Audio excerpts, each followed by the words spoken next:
une logique différente. La panel est une solution plus technique. Étant directive, elle a beaucoup plus de sens si vous pouvez l'installer à l'extérieur. Vous devez identifier le point correct. Maintenant, je vous montre comment. L'orienter vers le relais et essayer de l'installer de la manière la plus stable possible, via les supports présents dans l'emballage. C'est la solution. Si vous voulez extraire le maximum de la 5G, la cubique en revanche est omnidirectionnelle. Cela signifie qu'elle ne nécessite pas la même orientation que la panel vers le relais. Et c'est précisément pour cela, disons, qu'elle est bien plus simple à gérer dans la vie réelle. Mais évidemment, elle a des performances inférieures. C'est une solution plus flexible, plus pratique. Et elle peut avoir du sens quand on veut améliorer le signal, sans se mettre à faire une installation trop technique. Il y a cependant une règle, qui vaut pour les deux antennes.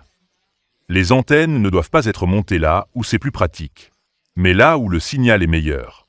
Et pour le savoir, il vous suffit de prendre un smartphone Android et un smartphone iOS. Cette procédure vaut pour les deux, pour identifier où le signal 4G et 5G est meilleur. Par conséquent, commençons avec le smartphone Android. Et ensuite, je vous montre la même procédure avec le smartphone iOS. Pour comprendre où le placer, il nous suffit d'aller sur le Play Store, dans le cas d'Android, et chercher l'application LTE Discovery.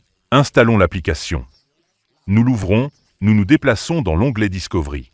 Nous allons autoriser l'accès à l'application, afin qu'elle puisse accéder à la fois à la section des notifications, et à la localisation et à la possibilité de lire l'état du smartphone. Dans ce cas, l'état du réseau. Sinon, clairement l'application ne peut pas fonctionner. Et nous sommes déjà prêts à commencer. Maintenant, clairement, je suis ici au poste, où effectivement, je travaille, par conséquent cela me donne ce type de signal. Plus la valeur est basse en valeur absolue, donc, en tendant éventuellement vers 0. Plus le signal est meilleur. Donc par exemple dans cette situation ici, dans mon poste de travail actuel.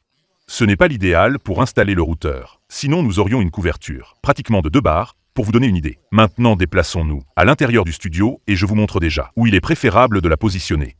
Dans ce cas, je suis près de la fenêtre. Pratiquement du côté opposé.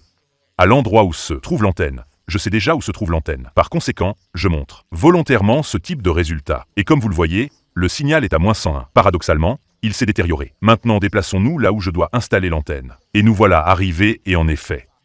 À moins que je ne sois trop à contre-jour. J'essaie un instant de me déplacer, nous pouvons voir -87.